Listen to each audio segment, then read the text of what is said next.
Previously on Notes from the Editors. So this is what we're going to do. We're going to be spinning for the prize. I'm going to talk about The Last God.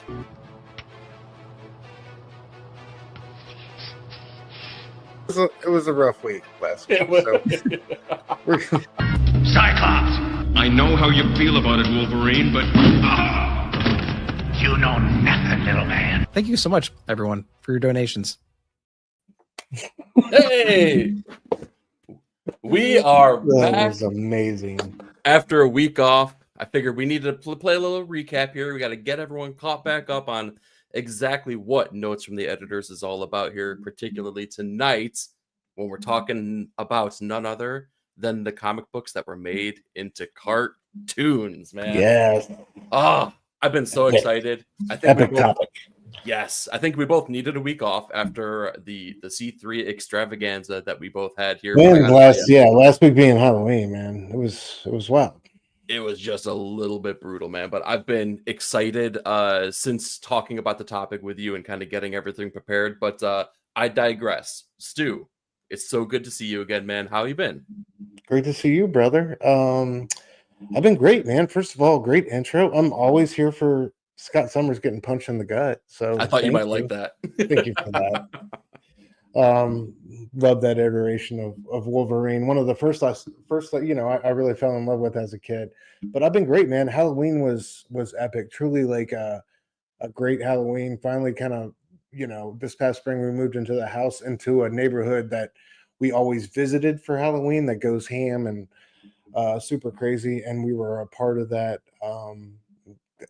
this Halloween, and probably had 300 trick-or-treaters, which was pretty insane. Haven't ever had that experience. We had house next door, has a big yard and had the fire going with the s'mores, and the kids, like, it was really special for the kids, and it was just really awesome, unique experience, man. So coming off the hiatus, feeling rested, rejuvenated, glad to see you again, dude. Bears win. What are we doing, man? Let's go. Let's go. The only time that the Bears have not won has been when we take weeks off. It seems like. Okay. Yeah, we're giving up 41 to Flacco, but that's all right. You know what I mean? Dude, W's come and go, man. You take them however you can get them, and I will take them all day, every day. It was beautiful, weekend, beautiful weekend to have that Bears W. That was that one had me at work. I was watching that while trying to function at work, and was all over the place. But yeah, Bears win, dude. Epic win, great game. Those are the type of games you just love watching. But yeah, we need that defense to tighten up a little bit. But other than that, man, we look great. A little bit. We got a little bit of help today. We're putting points on the board at the end of the day, which I felt like we haven't done offensively in quite a while, which feels great. So, bro, we got decades worth of 14 points was like exactly was a 17, right? It was something you don't get all the time. Yeah, dude. I had a good Halloween as well. We kind of kept it chill at home, but we did an It watch through, me and my wife. So we watched both movies back to back, basically night after night, in preparation to watch the new It's TV show that came out. That I've been hearing. My God! I mean, that's what I've been hearing, man. I've been hearing so many cool things. What the wife and I last night, because I've restarted it and tried to watch it. Last night, we sat down with my daughter and my wife. We watched episode 1. Yeah, episode 1 is amazing. Can't wait for you to experience that. Can't wait for all of y'all to experience that if you haven't already. Welcome to Derry. The It prequel on HBO Max. Episode 1, highly recommend. So I haven't got to episode 2 yet, but it's out there. Can't wait to see where we're going. But yeah, man, episode 1 was epic. It's gonna be. It was a really good October in general for scary movies, man. Me and my wife, we burned through Weapons. We burned through Us, which we hadn't watched previously. It's been on the watch list every single Halloween for some reason. We're like, next year. Finally watched that. That was a banger. Heretic was awesome. Yes. And then I forget how good those It movies were. They were arguably, I hate giving out perfect scores, man, but I gotta say they're like so freaking close. They're so close to being perfect. Are you talking about both the original and the remake? Well, the original is kind of what made me scared of clowns to begin with, so I got to throw that in there too. Great acting in that first original too, man. They had some really, really good actors in that. But I'm really talking more about the remake than anything. Like the kids, the actors that portray them as adults, like the marriage between those two things, like just chef's kiss. They did. The casting director needs to win like all the Oscars every year for what they did because it was immaculate. Yeah, one of my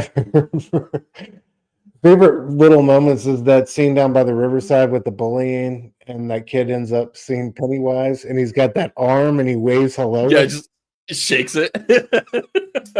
So fantastic. I love all those little moments of menace from him throughout that film. But yeah, extraordinary acting by Skarsgård, man. He takes it to another level. But yeah, I can't wait to talk to you after you watch episode 1.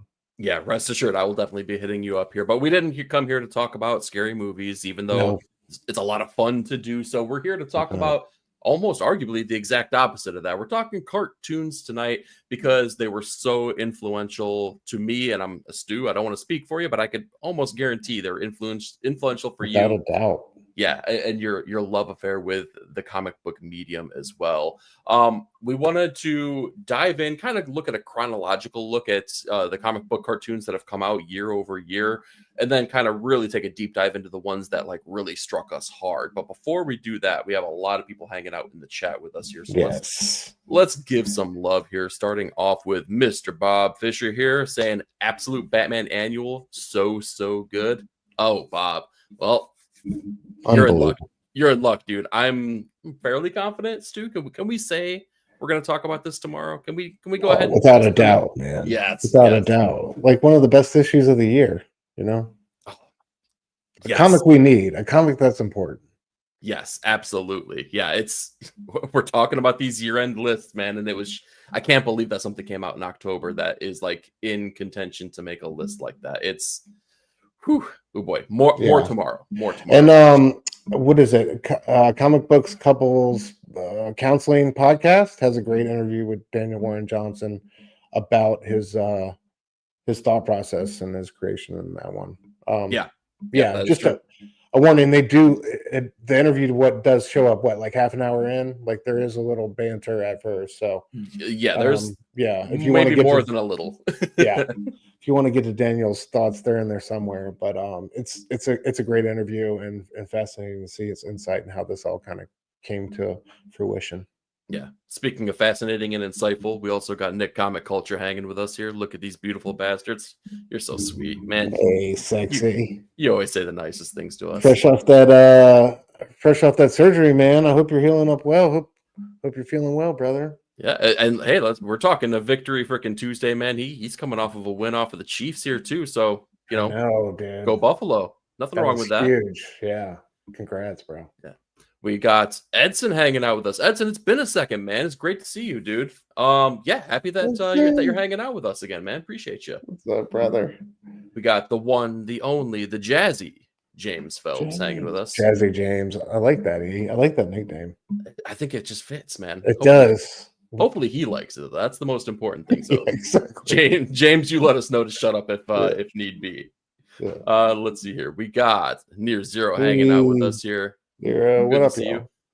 All right, everyone that's in here, let us know also. Like, hey, what are some of the cartoons based on comic books that you love? Right? Which ones stuck with you? Which ones do you revisit even as an adult nowadays? Here, let's see here. We got Edson saying cartoons are where most of my comic book character knowledge came from, and the trading cards, bro. We got to do it. We got to do a trading card episode. Yeah, I'm totally down for that. I might stun you a little bit. Well, dude, you're the person that inspired me to get Marvel Masterpieces. Oh, that's right. I did coerce you into do. I have no regrets about that. Joe Jusco, very affordable, guys. Those early '90s sets, Marvel Masterpieces. Oh my god, they're so good. They're so good. We got Jazzy James saying he's been called worse. All right, we're sticking with the moniker. You're Jazzy James, whether you like it or not. All right. We're gonna kick things off here, going way back. We're going in the way back machine. We're gonna go back to the 1940s. Is it the earliest comic book cartoon? No, but it's the earliest one that I have any history with myself here. But I think it's time that we showcase a little bit of Fleischer's Superman.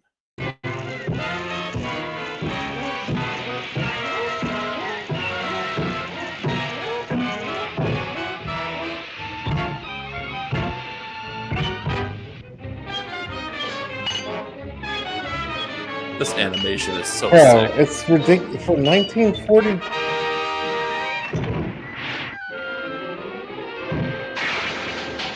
You get the change of perspective.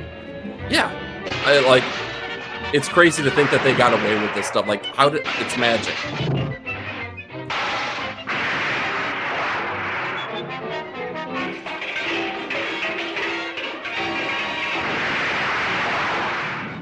That's so sick, Dude, that's bonkers, man. Like, and I was telling you a little bit backstage as well. Like, when I was growing up on CBS and for Saturday morning cartoons, because that's the only way that you got to watch cartoons back when we were little. Saturday morning cartoons, they would just play the intro for the Max Fleischer Superman. That's all you would get, was just the intro, but they would show it as a little clip every single Saturday.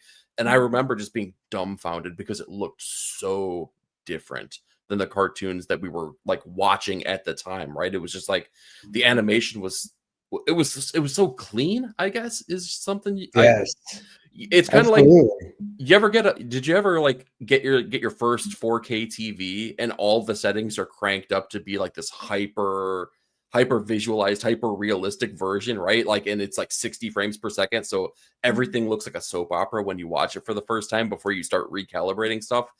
That's how I feel watching these cartoons. I feel like it's just smoother and more concise than even like most of the cartoons that we grew up with, and maybe even some today.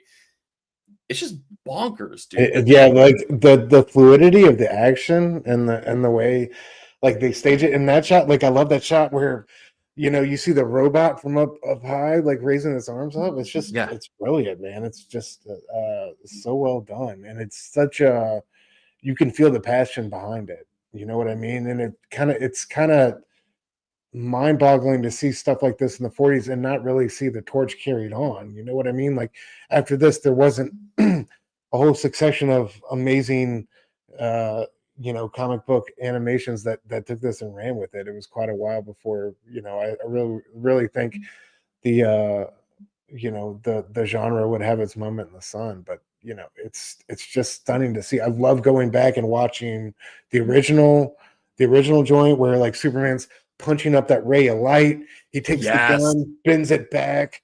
The evil factory explodes. The little rings are popping out. Don't.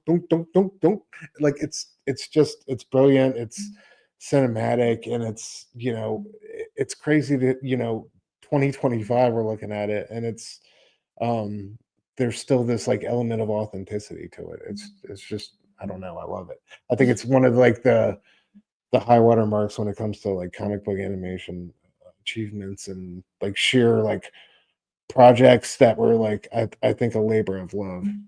Oh yeah, totally. Yeah, without a shadow of a doubt. Because like you had mentioned, it's amazing to think that this came out in 1941.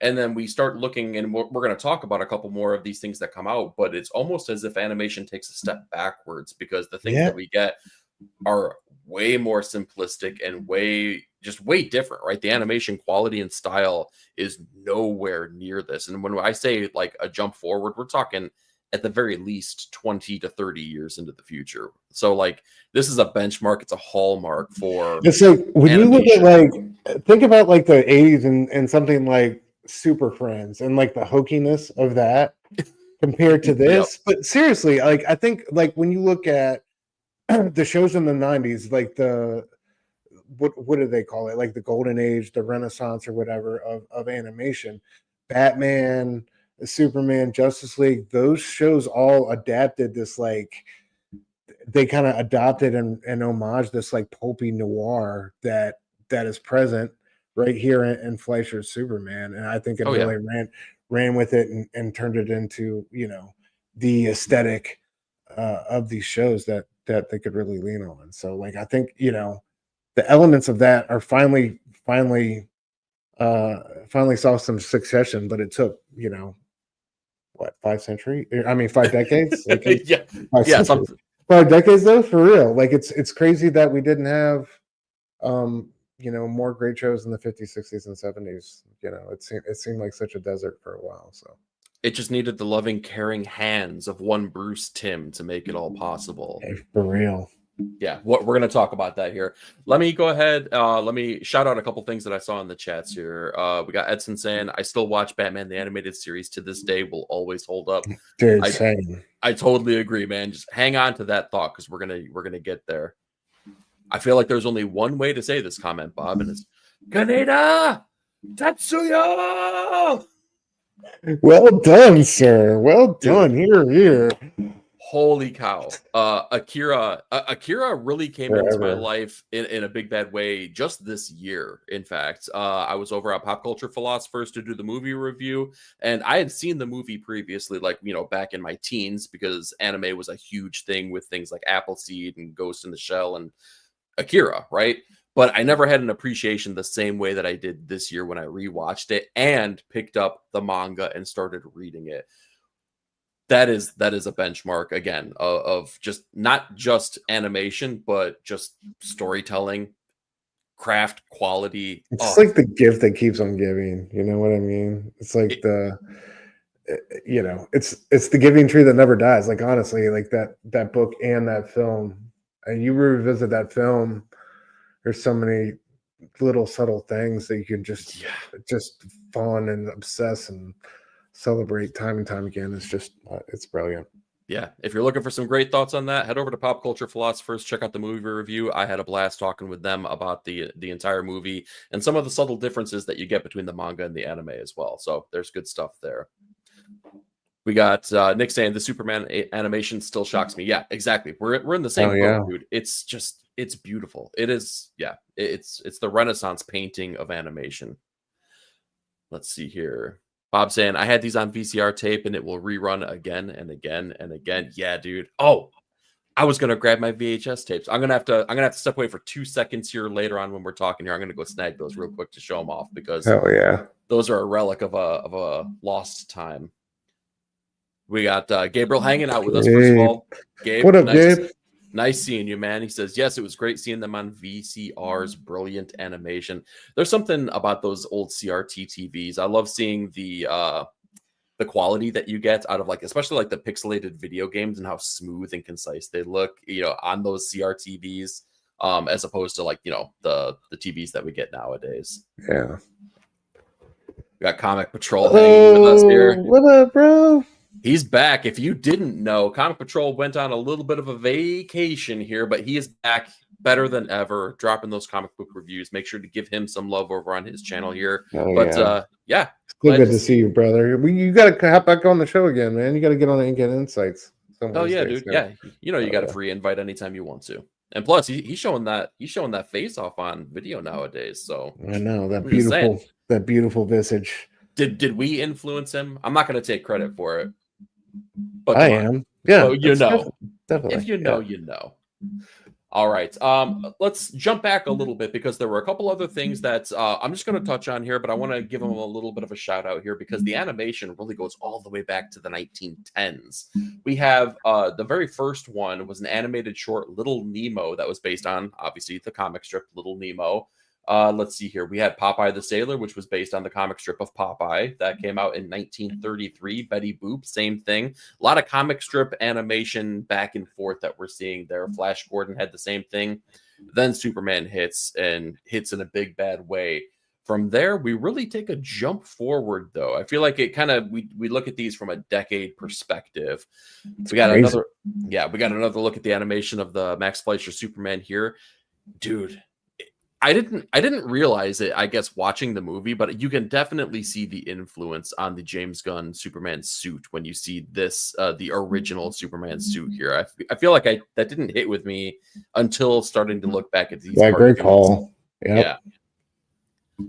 All right, from here we jump into the 1960s with the Spider-Man animated series, the meme factory, if you will, because there are so many things that come It's a along with great Doctor Doom episode in this one. Yeah.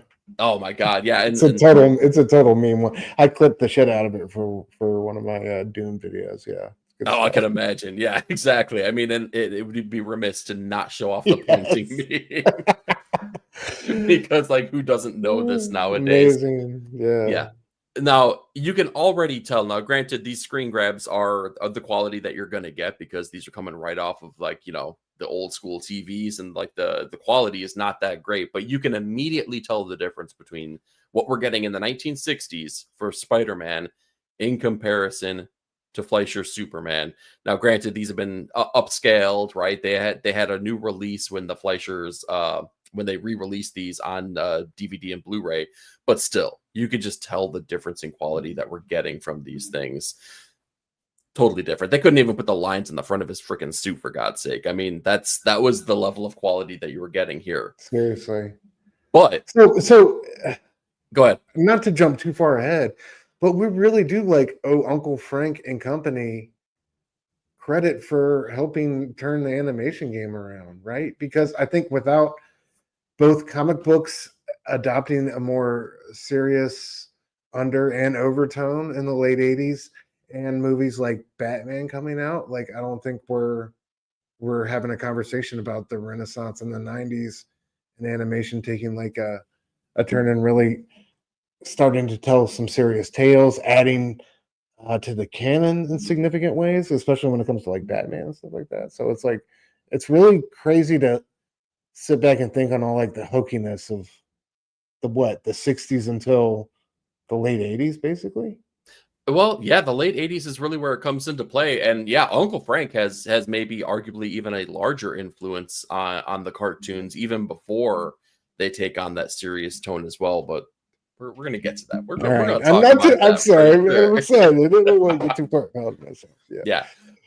So outside of the Spider-Man pointing meme, we also have the Thanos copter that we get because, Thanos, he wants two things in life, right? He wants a sweet glove with some gems attached to it, and he wants a helicopter to get around New York City, apparently. That's the kind of quality that you're getting from the 1960s version of Spider-Man here.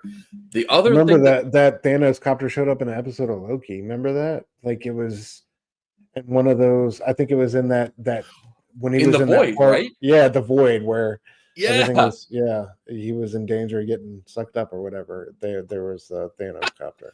Dude, good call. I completely forgot about that. That was totally missed. That's a great like deep cut to include in some like throwaway moment like that, Good call to whoever's behind that one. That's one thing I will give the MCU a lot of credit for.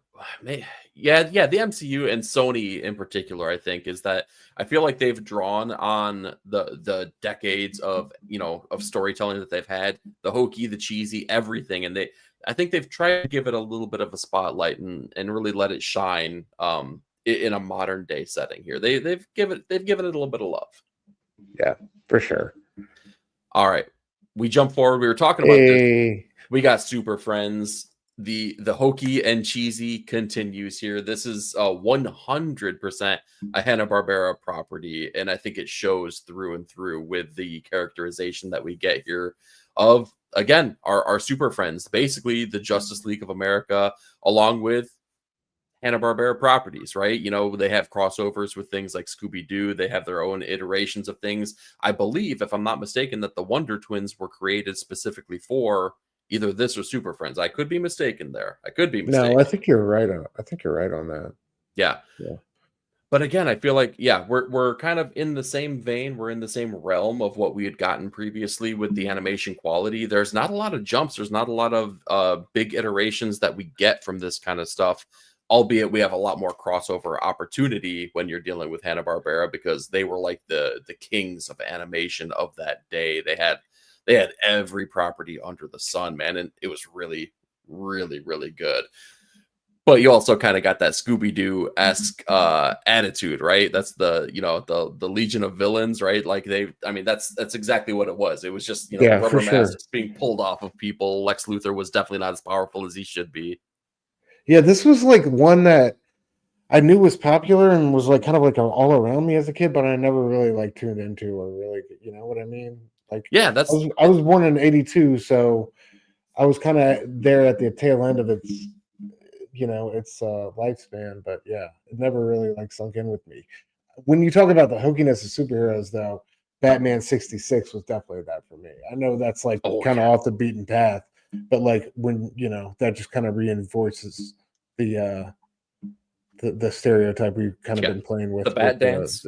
with these superhero animation adaptations thus far. So Yeah, exactly. But moving through time now, we're getting closer and closer to the things that'll definitely be more influential to us right now. We enter the 80s, and the 80s has just a wide swath of things that are going to be influential to us through comic books. And I mean, we have to start with the most powerful thing, right? And you had mentioned the influence of Uncle Frank on animation. We wouldn't have a Teenage Mutant Ninja Turtles if it weren't for Uncle Frank influencing Kevin Eastman and Peter Laird to make the comic, which is vastly different than the cartoon. But I don't know a single person out there that dug the comic book before they dug the cartoon. I know they exist, but they're not in my age group. They definitely are not because, facts. yeah, I know I exactly mean, what how about that theme song? Oh my god, man! not only the theme song, which is catchy as hell, but that intro. Do you remember the neon lights flashing through the sewer plates, and then them jumping down from the freaking from the rooftops? Oh my god! Like I feel like from the 1940 Fleischer Superman up until Ninja Turtles, it's just an empty void basically of fun cheesy stuff until we get this, and it's just like oh crap, we're back again now. Like this is it. Yeah, this is the point in my life as a kid where my Turtles fandom just turns into a blur between this, the live action movie, and then the Nintendo video game. I'll give I you the still sequel. That first one can go I kick still rocks. I still have nightmares about trying to defuse the bombs down That down underwater. underwater level. But Yeah. man, yeah, just a brilliant show, man. And it's like, yeah, thinking back on this and the live action movie, it's like, this is the beginning for me, like of where animation started to really affect my life and influence my affections. So Well, Stu, I'm so glad that you said that and you have such a deep love for the Turtles because you influenced me. I'm not sure if you knew this. You influence me every day, but you definitely influenced me recently in providing me and Nick with a whole slew of trivia that there's absolutely no way we would ever know the answer to. In yeah. 1932, Wally Wood, drew this issue of Creepy. And what magazine cover I did don't he think give? it wasn't. I think you're being a little dramatic. It wasn't even that serious. You know what I mean? I had a Kincaid question in there. Like I had some softballs.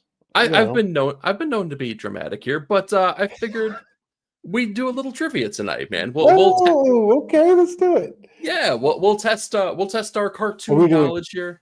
okay? Cartoon. Okay, cartoon. Yeah, cartoon knowledge. Yeah, fear not. I'm not gonna dive too deep here. I'm gonna show you exactly how trivia is done here because I'm not gonna throw you any craziness like you did me and Nick dirty that night.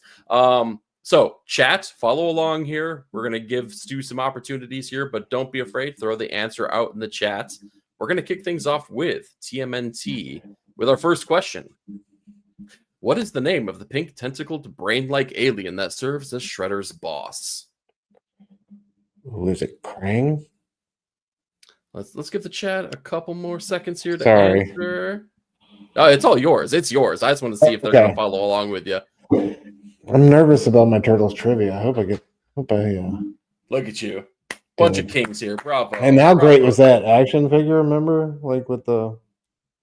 Let me tell you. He was in the oven. You could flip open the little oven lid. that toy haunts me because I remember I had a lot of Turtles toys, and I never had a Krang. And I remember being out with my parents at a Montgomery Ward, which, let me tell you, that's where the rich people shop, right? I didn't get to go to Montgomery Ward. We were a Kmart Venture kind of family, right? But I saw it right there in the stands, staring me down, just like eyeballing me, like, pick me up, steal me, take me, however you need to get me home, you get it there. And my parents would never.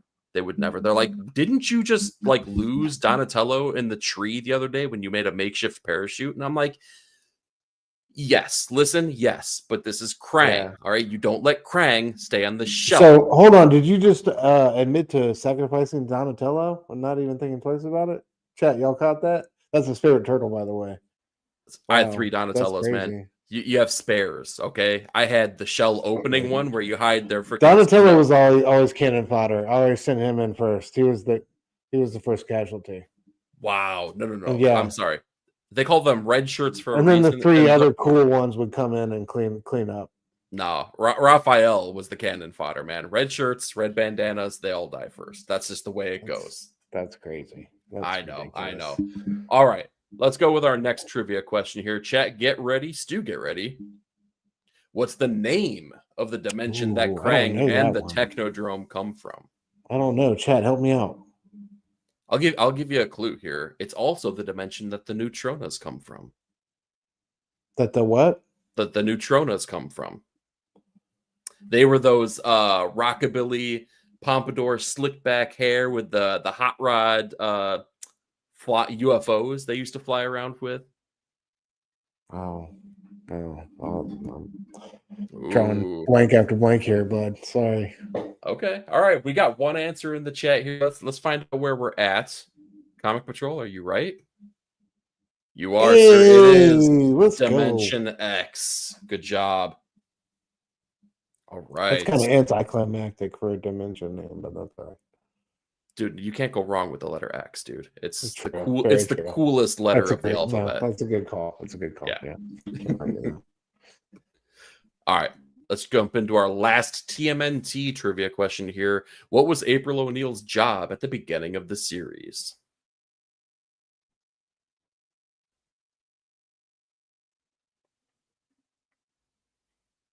Oh, we may have lost our boy here. He looks frozen on my side. Yep, there he goes. All right, chat, let us know here. The question is yours. What was April O'Neil's job at the beginning of the series? All right, we got a couple answers here. Reporter. Bonus points if you guys could tell me what channel number it is that she worked for. I'll give you a countdown to 10. Starting at 10. 9, 8, 7, 6, 5, 4, 3, 2, and 1. All right. While Stu gets his stuff back up and running here, she was a TV reporter. Y'all get points for that. Bravo. At Channel 6 News. Am I good? You're back, baby. I miss you so Sorry much. about that. I don't know what happened there. It's about time that your internet had a little snafu as opposed to mine, because Lord Indeed. knows, Indeed. I've been holding it down on the internet speed bump side of things. All right, you ready to move on to our next little piece of animation? Yeah, that's cute, by the way, that you had a little trivia thing lined up. That was very well done. Great trivia. Thank you. Yeah. Again, you inspire me. That's... All right. Again, in the 80s here, we have a lot of other things that come out here. Let me tell you, Blockbusters, when those were a thing, we used to go on the weekly, right? And I'm not sure if you were in the same vein, right? But it was like a family trip. Like, we all went to the Blockbuster, we all got our stuff, and every single week, I basically like claimed ownership of something, and I would just re-rent it over and over and over. And that something was Pride of the X-Men. This thing meant so much to me. There was this, and there was Spider-Man and His Amazing Friends that I would just constant repeat because Bobby Drake was on that team, right? If it was X-Men, I needed it. Stick it in my veins. Give it to me all day, every day. This is undersung, man. So before I dive into it, I got to ask you, I know you must have seen X-Men the animated series because everyone under the sun has seen Of course, it. yeah. Have you seen? Is this like the pilot or whatever with Kitty Pryde in it? With Kitty Pryde? Yeah, Pride yeah, of the X-Men. yes. Yeah, I've seen it. Like definitely way after my childhood and all that stuff. But yeah, definitely. Yeah. Man, I had such a deep admiration for this. I loved this partially because arcades were a big bad thing in those days. And let me tell you, the Konami X-Men arcade game where you get the 6-player rig on that thing was like, I mean, that was the end all be all. If you saw dude, if you saw that or the Teenage Mutant Ninja Turtles where you can get 4 players, you get 4 turtles rocking and rolling on that thing, it was done, dude. Who did you play with on the X-Men arcade? I mean, come on, dude. Who didn't play as Wolverine? So I mean, are we gonna take Wolverine out of the He had like the best. I feel like he had the best like super power power too. Like that an adamantium rip was like far reaching. Oh yeah, you know dude, what I mean? Some guys it was like only close proximity, but yeah. Here's a better question here. Who was your least favorite? Who was the one that was trash that you would not use? Man, I don't know. I got to take a look at like who the squad was. Where you can remind me who everybody. I remember Colossus. Who else? Yeah, we got Colossus, Wolverine, Cyclops, Storm, Dazzler, and Nightcrawler.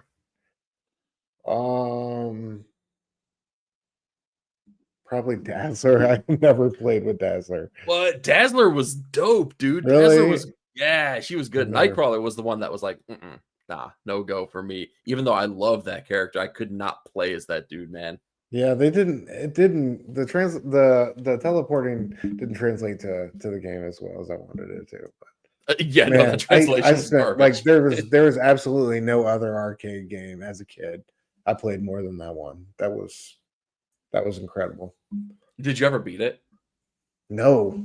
Did you?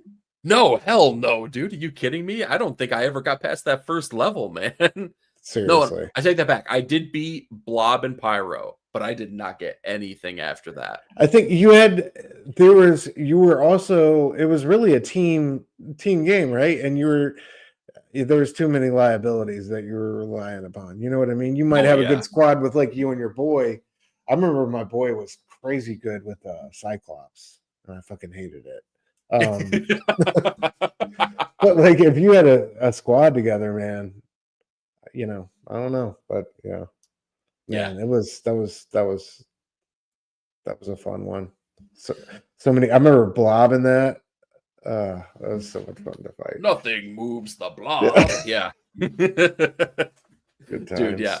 And it was really a loving recreation of the things that we got in the cartoon. So for those who don't know, it was a great synthesis. Yeah, exactly. I mean, yeah, they paired together so well. It really was.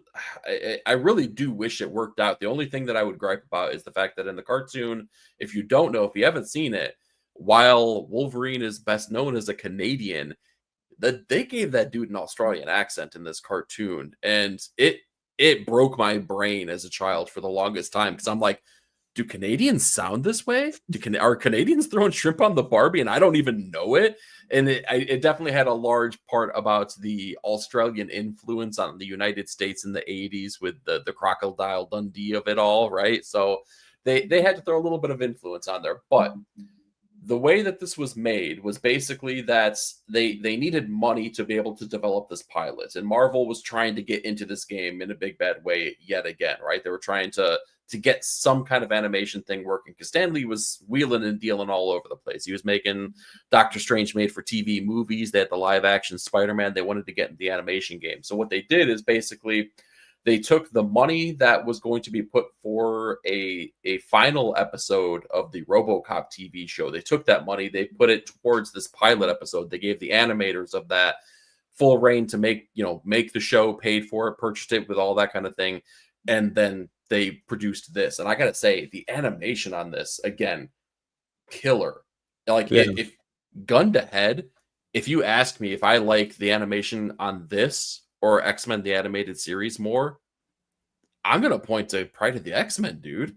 It is killer. It looks so good in comparison to a lot of things. And I think we got a lot of that in the cartoons of that age, right? Like G.I. Joe was a little bit the same way.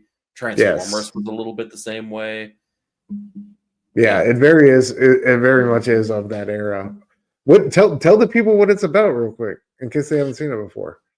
Good call. So, Pride of the X-Men. It's really the story of Kitty Pryde, right? Kitty Pryde is our entry character, right? We're kind of seeing the world of the X-Men through her eyes, and it's the day that she's recruited.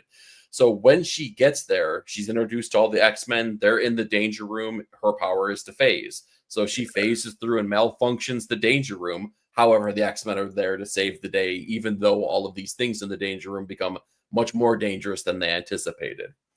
All the while, Magneto and the Brotherhood of Evil Mutants have this plan on Asteroid M to basically take the Scorpio Comet. I can't believe I remember the name of this. The Scorpio Comet, and redirect it towards Earth using the powers of, magnetism, and destroy the Earth unless they're given exactly what they want. But the X-Men and the Blackbird fly up to Asteroid M. They're able to take him out. They're able to, save the day, all with the help of one Kurt Wagner and his teleporting powers here. They couldn't have done it without him.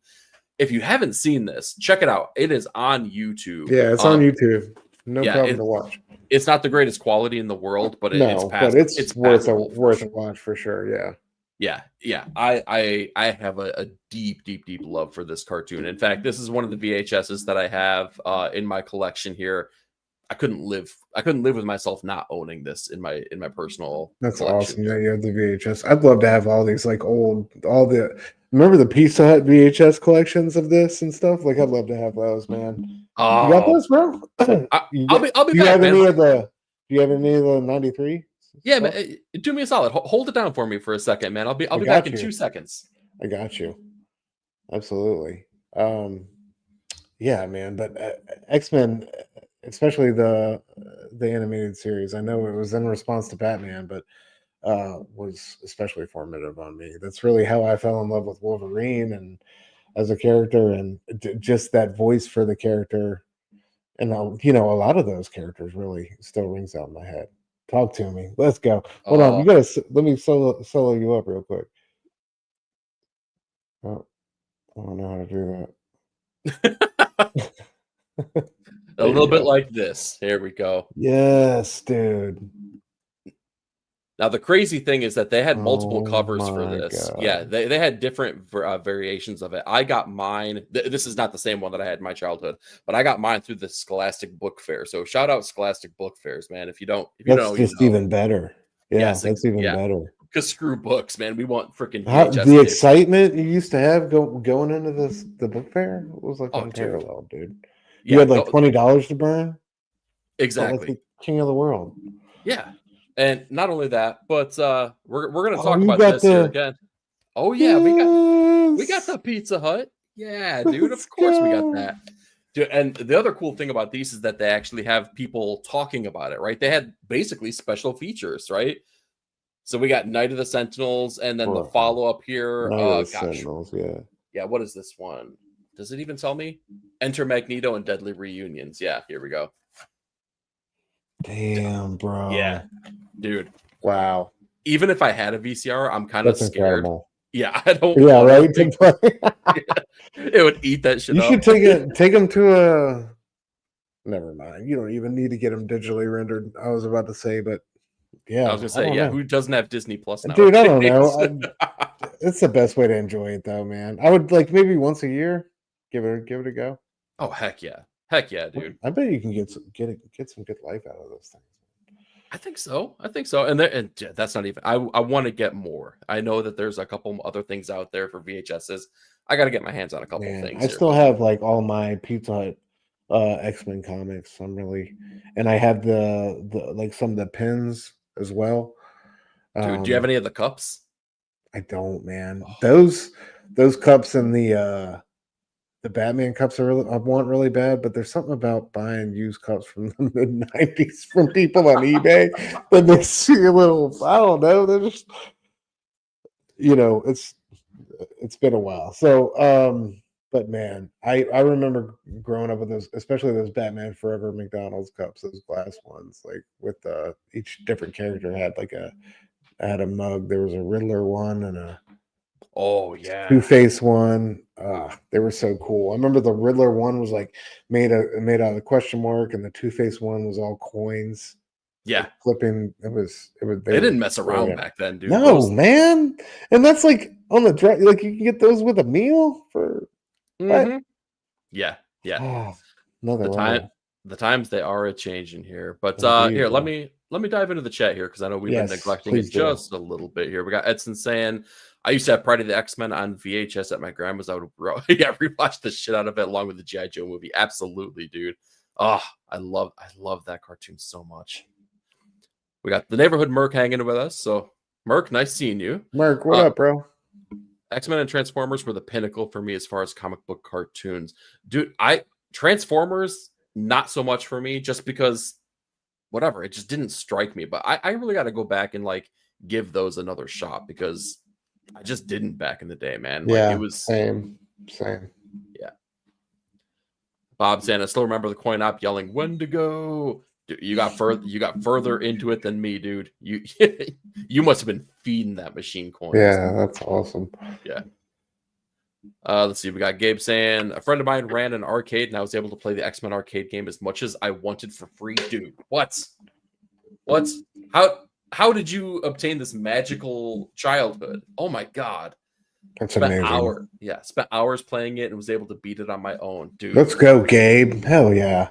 That's rights, dude. Holy cow. Yeah, if like society broke down tomorrow, Gabe would be king because he beat the X-Men arcade game. Oh yeah. Oh man. We got Edson saying, yeah, Pride's animation is way better than the animated series. Amen, dude. Preach. Oh yeah.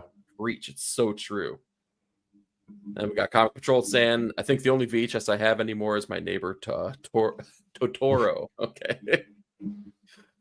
Oh man. All right, let's move on because we got a heck of a lot more cartoons to talk about here, such as Batman the Animated Series. I think this is, well, we talked about it, right? This is when things really take off, man, because I think it was Fox that originally had it, and I think that this was the jumping off point that really pushed animation outside of Saturday morning cartoons, even because this was a weekday joint, right? This was the after school thing to watch, and man, did they just not only do Batman justice, but as time went on, because Batman was so successful, they just did DC justice with all of the properties that they had between Batman, Superman after that, the Justice League after that. But we got to start with Batman the Animated Series, man. This was so freaking awesome. We got some trivia, though, for you here. Oh, shit. Okay.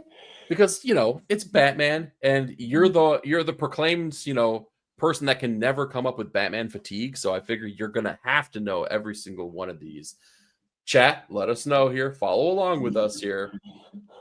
The first question: the show's version of Clayface was a famous actor who became disfigured and addicted to a special regenerative clay substance. What was his civilian name? I know you know this. Basil Carlo.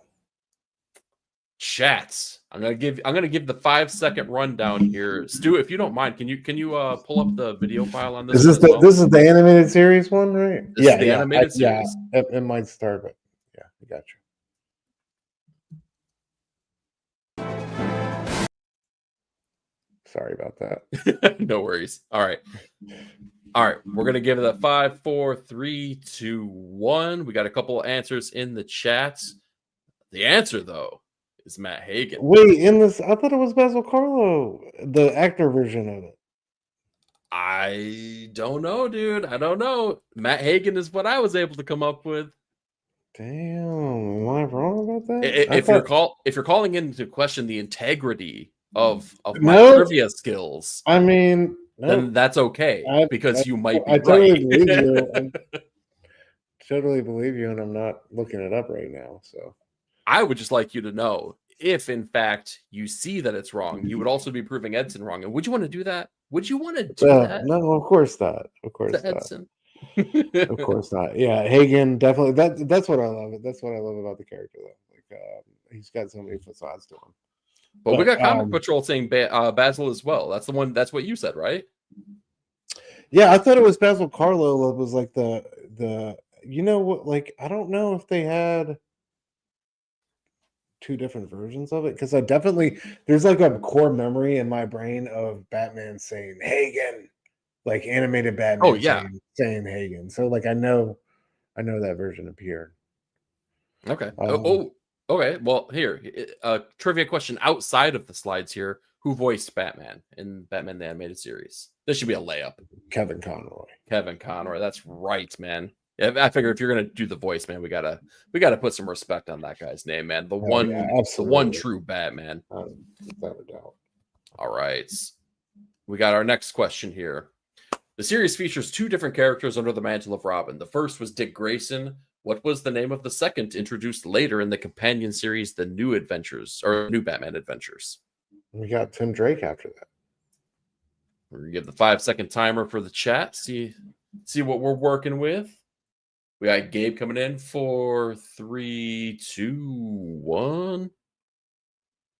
Congratulations, guys! I tried to throw you for a loop a little bit. Tried to maybe throw you a curveball here because the second Robin was Jason Todd, but not here, my friends. It was Tim Drake when they reintroduced the series. Good job. Yeah, they skipped him. Did anyone really have an issue with it though? Was anyone like, also, like, poor we'll Jason get to Todd? But Under the Red Hood was brilliant. A brilliant way to reintroduce that character. Oh yeah. When you talk about animated movies really affecting Batman canon. All right, the final Batman the Animated Series question. Which villain made his debut in the series' first produced episode, but the third one to air, where he used a giant mechanical spider to steal valuables? I did not know the answer to this. Oh, I don't know the answer to this one either. The third episode? If you need a clue, let me tell you that don't let the mechanical spider... Oh, Mr. Freeze. Is that your final answer, sir? Yeah, I think. All right, let's find out. I didn't know this. Oh, shit. One Oswald Cobblepot. You would think you would have a big penguin, but no. Mechanical spider, apparently. I thought episode 3 was the Heart of Ice. That's why I guess Freeze. Well, and I think that's where the question comes. It was the first produced episode, but the third one to air. So if you're watching it in the probably correct viewing order, episode 3 might be episode 1 or 2. Who the heck knows, right? So back in the OG when they aired, though. Yeah, okay. I love that you're calling into question the integrity of this test. You're just like, screw you. Yeah, procure trivia. Yeah. But it's okay, though. So well, let's take a little bit of a break here from the trivia here. Let's showcase a little bit of Batman the Animated Series. And some of our favorite episodes. My favorite episode.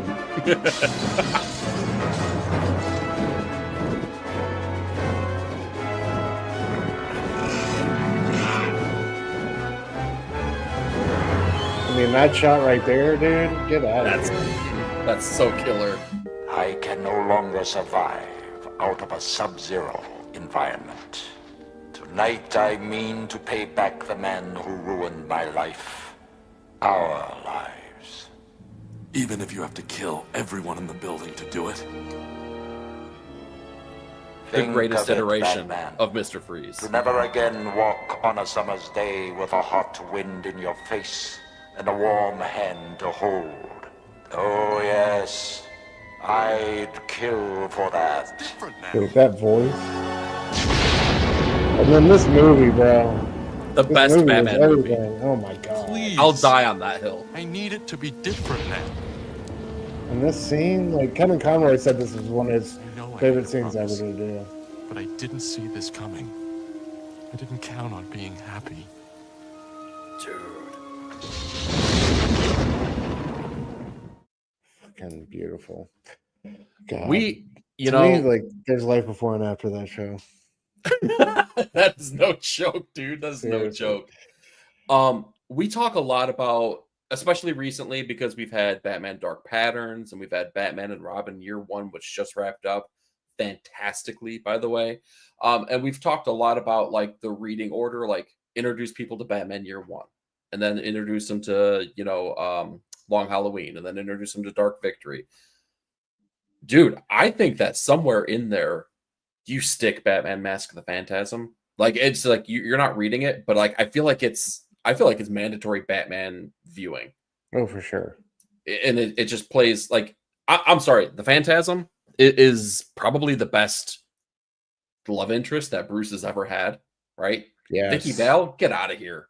Nobody got And she time for doesn't, that. and like I feel like we still don't talk about her enough. I don't feel like we talk about Andrea enough. Like still to this day, I think like it's extremely underrepresented character. But yeah, I think this is like one of those examples, like when you talk about somebody like her, like somebody like Harley Quinn, where it's a crazy amazing addition to the canon and to like the context of Bruce Wayne and everything. Like that scene right there where he's begging his parents to give up the mission, right? Like it's brilliant, you know.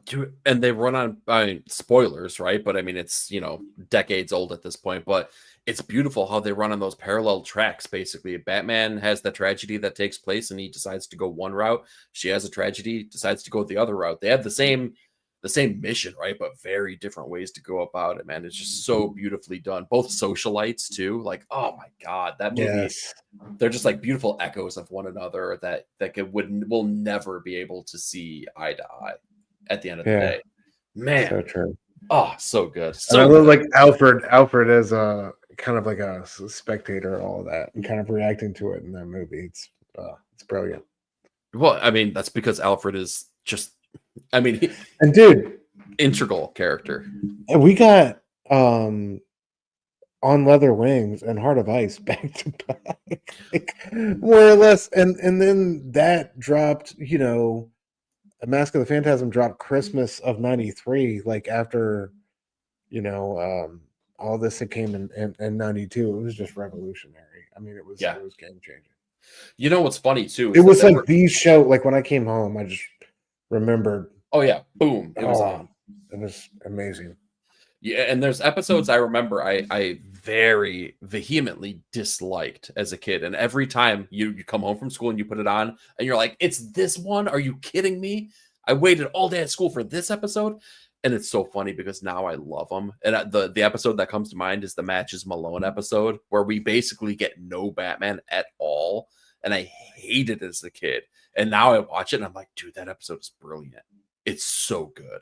It is just so freaking good. So one of my favorites is Almost Got 'Em, where they're playing. Have you seen that one? Like they're all playing poker, and it's all the villains, and they're all telling the tales about how they almost got Batman. Yes, and then in the end, you realize he's dressed up as Killer Croc in the middle of all of them, and like he's been saying dumb shit, the entire poker game. That's fucking hilarious. Oh, it's so good. There's one too where like they mimic different art styles. I remember like one little part of the episode is like Dark Knight Returns type. It was the one where the kids were telling the stories of the Batman, right? Yes. There's part with the Firefly. There's part where it's the Dark Knight Returns, and then another part that's escaping me. It was just brilliant, dude. Oh. Paul Dini and Bruce Timm deserve all the credit in the world because they just delivered a masterpiece. And like part of me, I do like the new iteration that they came out with to match the animation style of the Superman cartoon. But dude, I kind of just wish they stayed true to what they had in this original. I love them both. Don't get me wrong, but there's just something magical about the original. With you on that. To me, and I forget the name of the episode, and I feel bad for doing so. One of the best episode to me, and an episode I would put up against anything in television is the episode where Barbara Gordon died. It's not real, but Barbara Gordon dies, and Jim Gordon goes on this relentless quest to hunt down Batman. Yes, I do remember that. It's like all in this like what if scenario, and it's brilliant, man. Is that the Mad Hatter it's one? It's shocking because Scarecrow. No, it's that crazy, creepy version of Scarecrow. Yeah, and he knocks her off the roof, and she lands on Jim's. Bullock and Jim are driving to the scene, and she lands on the car, like the car they're driving. So like, it's horrific. His daughter dies in his arms. He takes the mask off, realizes it's Barbara. Batman's there. He has to explain what's going on. Like he he tells him he never wants to see him again. And he like hunts him down throughout the episode. It's just it's beautiful. It's incredible storytelling, man. Dude, there's so And many. it's like riveting. I could watch it. You know, we can get off the stream. I'll probably get off the stream and watch it and just be riveted by it. It's beautiful. That scene where like she falls on the car just shocks the shit out of me every time that they show it.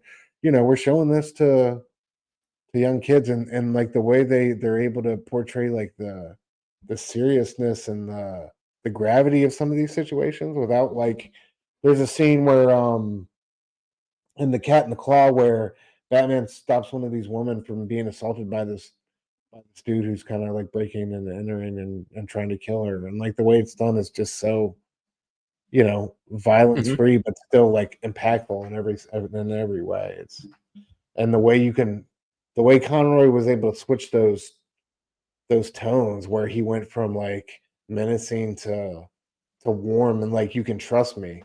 It was fucking incredible. Yeah, and like and then the whole Bruce Wayne side of it, of course, was another level. Yeah, you had that charming, jovial version of Bruce Wayne that he conveys, and then you know, vengeance and the night that is Batman. Oh man, he's again like I mean, you could say Keaton might be your Batman, you know, Christian Bale might be your Batman, Affleck might be your Batman. Kevin Conroy is my Batman through and through. Dude, without a doubt. And the man was, you know, literally dying from cancer and still sending out inspirational messages to people as Batman. I mean, a guy who I felt like truly identified with the character in ways. And when you give a voice to a character versus really just straight up playing it, like when you truly give a voice to a character and a whole generation of kids in their childhoods, it's something different. And the fact that we got to experience that dude's talents is special and something that I'll never take for granted. I can literally, I can revisit these episodes anytime I want to. I can enjoy them with my children. I put them on when I'm doing dishes. Like it's been a part of my life since it came about when I was 10, and it will always be so. And I have Kevin to thank for that. And like, you know, the empathy, I've never seen him speak about this character with anything less than like complete love and joy and admiration and like understanding what he means to people and what he represents. It's just, I don't know, like those people are rare in life, and these moments like this where you get a show like this are rare. So, you know, we have to continue to celebrate it. Yeah, without a shadow of a doubt. Speaking of celebrating, let's celebrate a couple people that have joined us in the chat here. Let's see here. We have Omega Slice hanging with us here. Omega, always good seeing you, man. If you're still vacationing, hope you're having a great time. If you're back, safe travels, man. Hope you made it. Yeah, hold on. Does Omega, was he in Japan or like he's vacating? Because I was listening to you and Nick on the comic book look ahead, and he was in Japan. I was like, oh shit! Like, I don't know. Either way, that's awesome. I ain't gonna pretend to know his business, but I'm pretty sure he's vacationing, or was vacationing previously. So either way, hope you had a great time or are continuing to have a great time. Yeah, that's awesome, dude. Let's see here. People saying what up to one another. We got Edson saying, finding out Mike Mignola and Kevin Nolan designed for the show was a great revelation. Dude, it shows too. It like, again, it's that beautiful simplicity, man. Just so good. Let's see. Comic Patrol saying I like Batman in comics when I can hear Conroy come through. Absolutely. Dude, yeah. That's the voice I hear when I read it. It's about, dude, again, Batman and Robin year one. That is the voice I heard. Here we go, Omega. Let's go. Dude, congratulations. Yes. Thank you for sharing, first of all, but that's beautiful. Fucking hell yeah, dude. Japan awesome, for the honeymoon? That's boss. I love that. Dude, take your time getting back here, man. Thanks. yeah, no kidding, man. Enjoy things are pretty much the same, not much better. So yeah. And hey, that's amazing.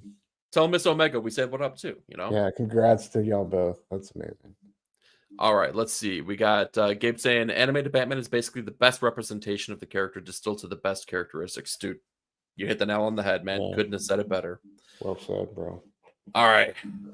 While I'm not feeling bat fatigue here, I think it is time to move on here. Let's find out what our next animated thing is going to be, which is none other than Let's go. the iteration that lasted much longer than Pride of the X-Men, which was one episode here. We have X-Men the Animated Series. Okay, this was a big deal for me, man. So to give a little backstory, I grew up in the Midwest. And you know what we do in the Midwest on Saturday mornings?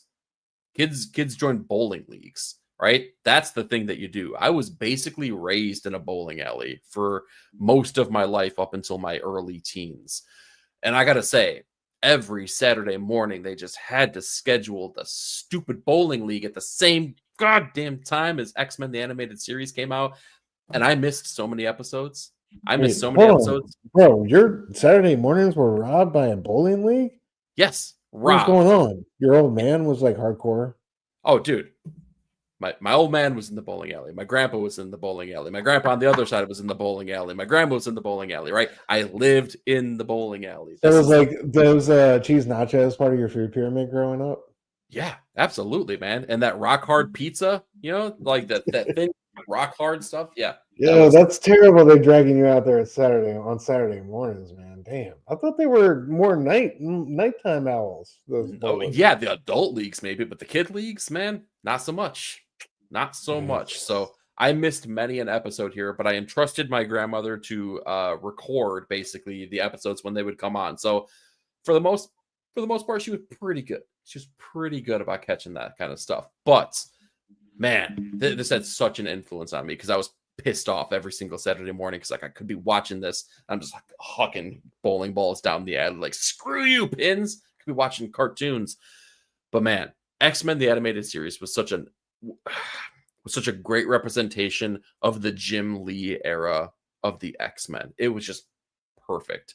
It took so many big sweeping epic storylines from the Claremont time on X-Men and conveyed them in ways that Dude, we even got like Larry Hama and Silvestri Wolverine stuff like in the yeah. Go ahead. Yeah, the Silver Fox, the joint where Wolverine goes up and finds the old studios where all his memories were filmed type shit. You know what I mean? Are you talking about the episode entitled X Lies and Videotapes? Yes. Sir. Yes. Yes, sir. It gets no better. What a stretch, dude, man. Like, how did they get away with that? Oh my man, God. that was incredible. That was like one of the all-time Wolverine Sabretooth fights, too. Yeah, this holds such a special place in my heart, man. There's so many things to celebrate this. They went through the Phoenix Saga, the Dark Phoenix Saga. They spent, time up in space. They spent, like with the Shi'ar Empire. They had Proteus, right? They spent time on freaking Muir Island. Dude, and I love how they established the stakes right out of the gate with Morph, right? Oh, dude. And like letting you know, like, I don't know. That just gave it some gravitas, right? And it kind of made him like a sought after character because I remember I was trying to figure out like, where's this dude in the comics? Why can't I find him? What is the deal here? And he was obviously like, shaped after the character of the Changeling, who was a villain for the X-Men. But man, I feel like the way that character was conveyed and what happened in the animated series kind of had this mythology that was built up about Morph then, because like once the Age of Apocalypse hit, who do we get? None other than Morph, in basically kind of that same, that white-faced version that we get later on in the 97, the reintroduction of the animated series as well. Such a cool cartoon, man. Yeah. But dude, great call on Sinister too. I love Mr. Sinister. It's so great. Well, okay, so let me ask you. I love that voice for the character too that they had. The voice actors in this were all brilliant. Yeah, well, especially with the quality that Sinister is, like his voice had that not biomechanical, but like this like weird technological organic quality. Yes. Yeah. It was so nasty, dude. It was terrible, but awesome at the same time. But did you have any standout episodes? Like what really stands out to you for X-Men? Oh man. I don't know about standout episodes besides like all the ones that, Wolverine was featured in. I don't know. I can't remember. Which was I can't- everyone. I can't remember. Well, like was like the main star of the show. I can't remember moments in this like I can remember moments in Batman. To be honest with you. Oh, Yeah. well, that's concerning, dude. Yeah. How about you? Well, Oh. I'll get into that. But I got a little trivia for you in the chat. Heard. All right. So maybe you can jog my memory and help me remember some of these. Yeah, favorite maybe, episodes, maybe. So, question number 1 for Stu in the chat here: what is the name of the anti-mutant organization led by the bigoted Graydon Creed, who served as the reoccurring human threat? Oh. Oh, I'll give you a 10-second timer. How about that? Just to give you a little bit more time. If I see the glow of your monitor as I see you typing not gonna into look it up. Google, I swear to God. I know they just showed back up in the new one too in that first episode. And arguably the most badass scene for Cyclops ever, by the way. Yeah, it's like a 3-letter. Oh, Gabe got it. He most certainly did, yeah. Friends of Humanity, Gabe. AKA Winner. fuck out of here. Yeah. winner, chicken dinner, Yeah, man. yeah. I love how they're always the low man on the totem pole when Yeah. we need one. All right, question number 2. Which shape-shifting X-Men was seemingly killed in the 2-part pilot episode Night of the Sentinels, establishing the show's serious tone? That would be Mystique. All right, now here's the thing though. If you want double points, you have to scream it just like Wolverine did. More. I'm gonna wake up the whole house. That's not bad. That was pretty good. Dude, And you know I what? love the way the Sentinels ether in them. I always remember that. Oh, you heck just yeah, got that dude. red flash. Yeah. Oh, so good. It's so freaking good.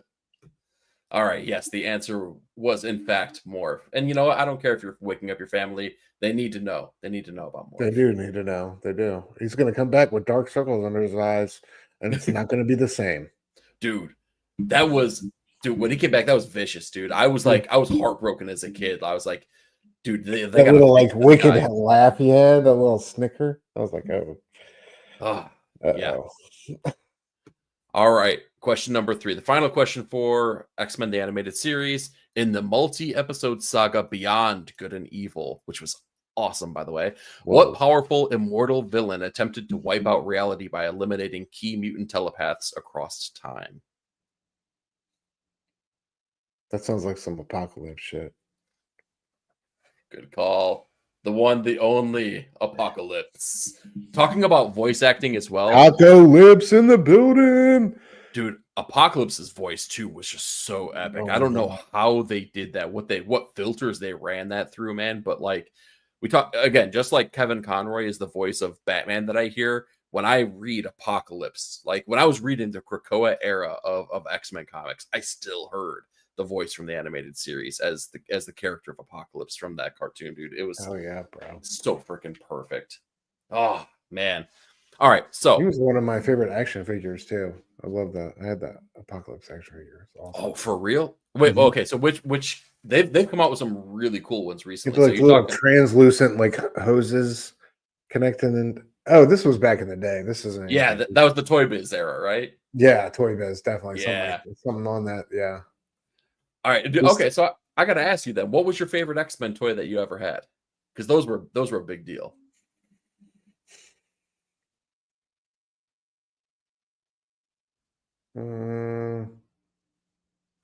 I still have my Archangel with the missiles and his wings still flap all these years later. I would probably say though, dude, I used to love that Sabretooth action figure. He had like a little revolving bit on his chest where it could be Wolverine, 3 Wolverine tears through it or not. Yes, I remember that. Okay. But I always had some type of Wolverine action figure, and I think like it was probably Sabretooth, man. I just loved having him around. He was always an epic villain, had good bulk to him, was always intimidating. You could always believe him in an action figure fight. Oh yeah, no kidding, dude. And what an So introduction too, man. Like we're 3 seconds into X-Men the animated series, and who's on the TV that they're watching with all the mayhem going on? Sabretooth picking up a police car and hucking it at the dude, camera. no one in the animated series gave you more vicious, like brutal beatdowns than Sabretooth. You knew if he Yeah. showed up, you were going to be in for a scrap, whether you wanted to be or not. So, and I love that voice for him. It was like feral and kind of high pitched, but low at the same time. You know what I mean? Like, Yeah. again, the voice acting on this was just like spot on across the board, and I Yeah. think that's why it's really stood out in the minds of our generation. And yeah, we got to talk at some point about the sequel. The reintroduction. Yeah. Yeah. We're gonna have to power through a couple more things here. I know. And then, Yeah, there's so Yeah. much great to talk about. This All right. one was huge, but it wasn't huge for me. And I know this one was huge for other people, but I was never really a big Spider-Man guy. Was this one big for you? I feel like they go in tandem, right? Spider-Man and X-Men, it was that 1-2 punch. You didn't watch one without the other, at least when they were airing, right? Because like they just needed one another, man. And they had some really great crossover events that happened between those two as well. But I want to get to the newer stuff that's coming out here. So we're gonna power through this stuff. One of the standouts was the black suit for me when it came to this show. Mostly because, again, similar to the 60s Spider-Man, this was a meme factory, man. When the voice actor goes ham and just goes wild as the angry version of Peter Parker chasing down, I believe it was Scorpion at the time, it's hilarious. It is so over the top that it becomes like an art form unto itself here. But let's dive into some trivia here for Spider-Man, which is gonna be fun because I know that you just said like, yeah, it's fine, it's fine. Yeah, I don't know any. Yeah, I'm not gonna know any of these. It's okay, because that's half of the fun of it. So Mary Jane Watson disappeared after being thrown through an interdimensional portal by which villain? Spoilers, this happens in the finale of the series, by the way, if that helps out. Or maybe the second to the last season. I take that back. Go Green Goblin. That sounds like some Green Goblin action. If it's Mary Jane and still look at that big. Let's see. That's the same answer here. It is in fact the Green Goblin. Good job.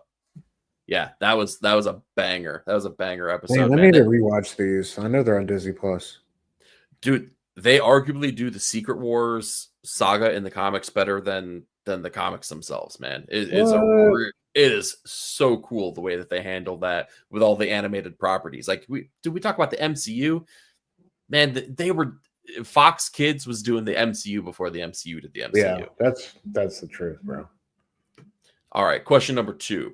Which major villain was the overarching crime boss responsible for funding many of the show's technological villains, including the creation of Hobgoblin, who came on the scene before Green Goblin in this show? That was Kingpin, right?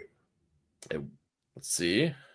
I'll give a couple seconds for the chat here to catch up here, see if they have any answers. 3, 2, 1. It is none other than Wilson Fisk, the Kingpin, with that ascot sticking out of his freaking suit there. Thanks, Uncle Frank. Yeah, Uncle Frankie helping out. Also, shout out to the Hobgoblin. Bonus points here. If anyone can throw it out in the chat, or Stu, if you know, who voiced the Hobgoblin? Oh, I do not know that one, bro. Famous voice actor, I can tell you that much. Really? Mm-hmm. In fact, we talked about another show that he did a voice for. Ooh, we're going to give it a 3, 2, 1 here. 3, 2, 1. None other than Mark Hamill. Oh no, shit! That's awesome. The voice of the No, Joker. I gotta go back and rewatch that. I want to hear that. Oh yeah, it's sick, dude. It's so good. Once you know that, you're like, holy cow! Joker is so flawless. I know. All right, question number 3. The 5-part series finale, Secret Wars, led to an even bigger finale, 2-part episode. What was the name of the alternate reality villain that Spider-Man had to confront to save the multiverse? What's it? This was a freaking awesome episode. Beyonder? Or I don't know. I'm thinking in Secret Wars terms. Not the Beyonder. He's not an alternate reality villain. So I'll give you a clue. So in this episode, there are 5 different Spider-Men that come out to help our universe's Peter Parker. If that helps kind of clue you in. Nothing. All right. We're gonna go ahead and give the answer here. The answer is Spider Carnage, an alternate reality. Peter Parker bonded with the Carnage symbiote.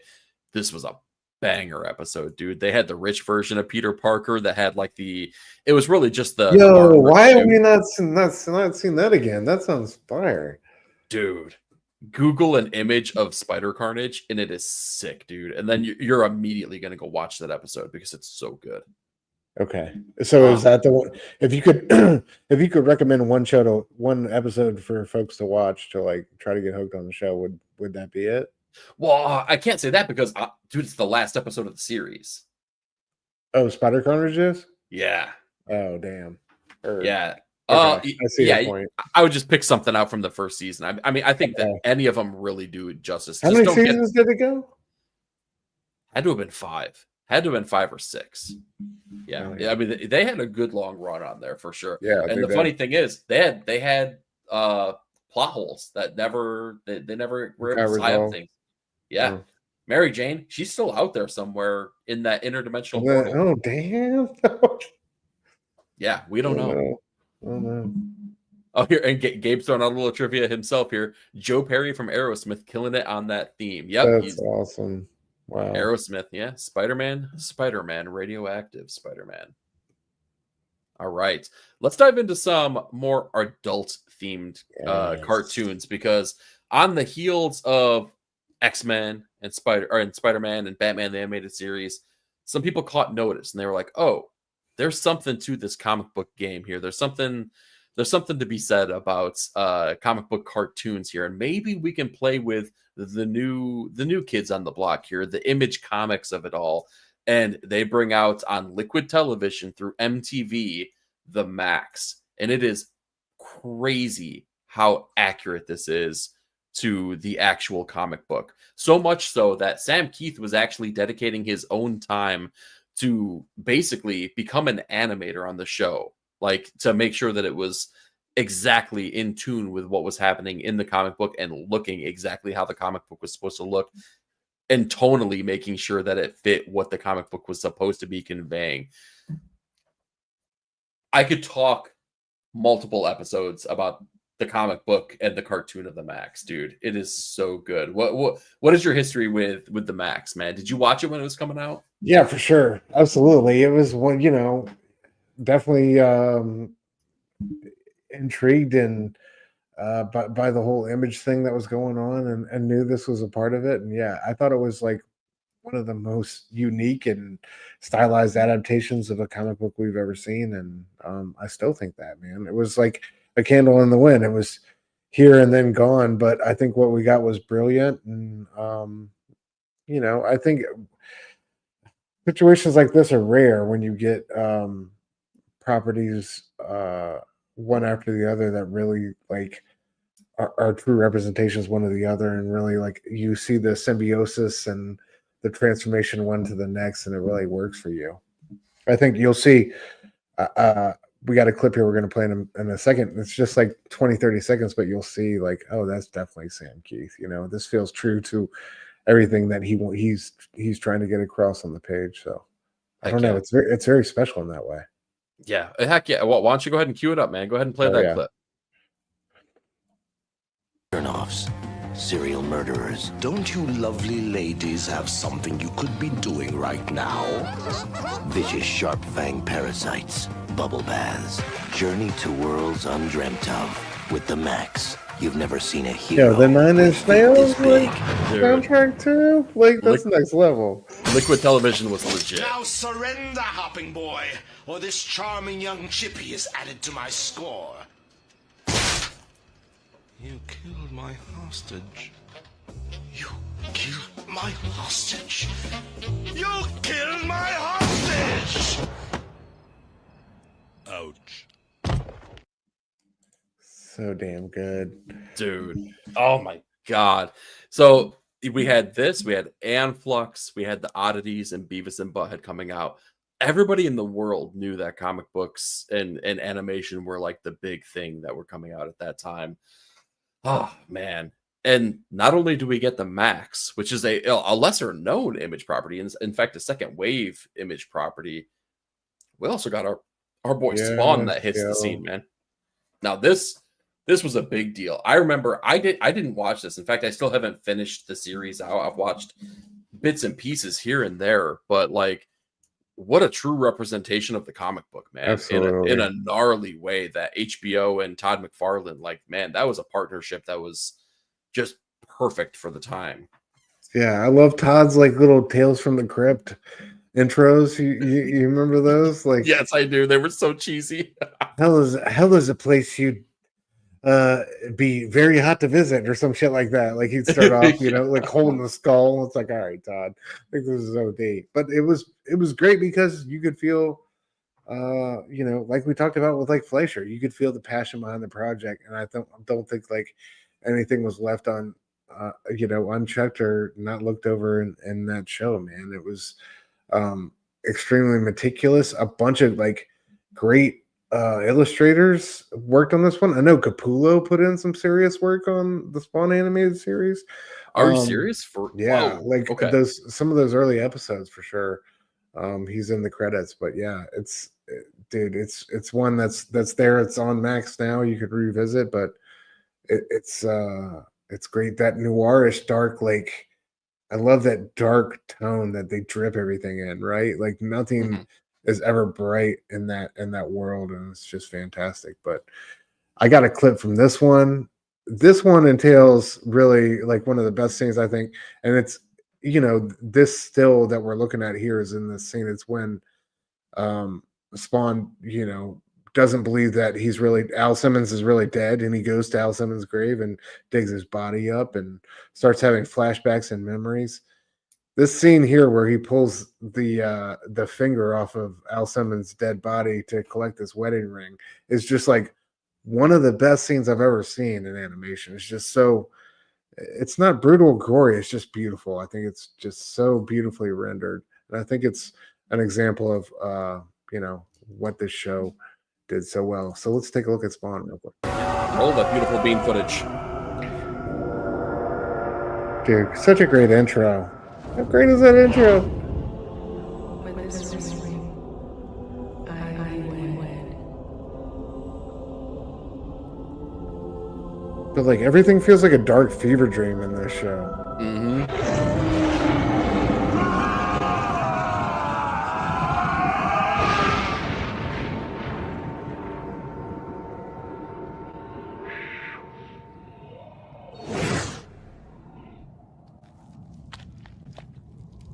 Bro. How perfect is that, bro? Gnarly.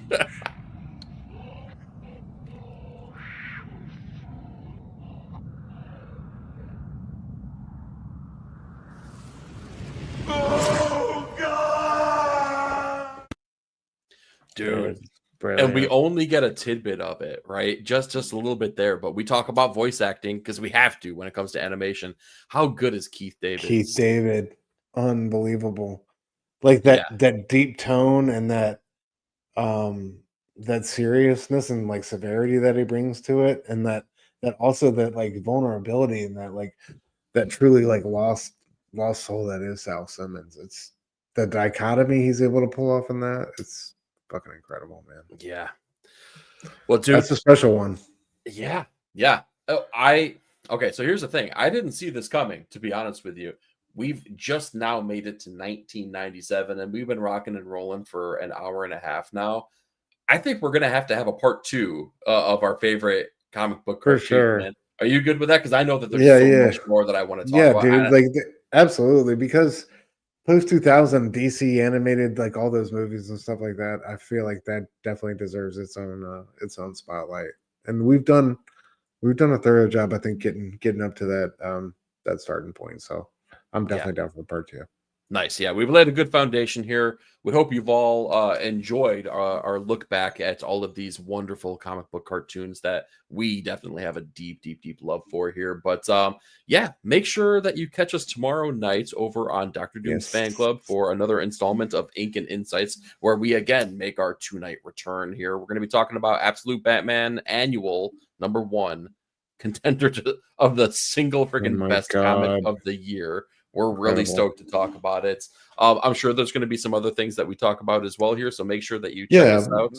A lot of solid books released in our hiatus. So yeah, we'll have a good little collection to speak on. Yeah, for sure. But yeah, Stu, anything else you want to pump before we take off here tonight? No, man, I just want to say thank you again to all of you guys for showing up for Comics Curing Cancer and donating.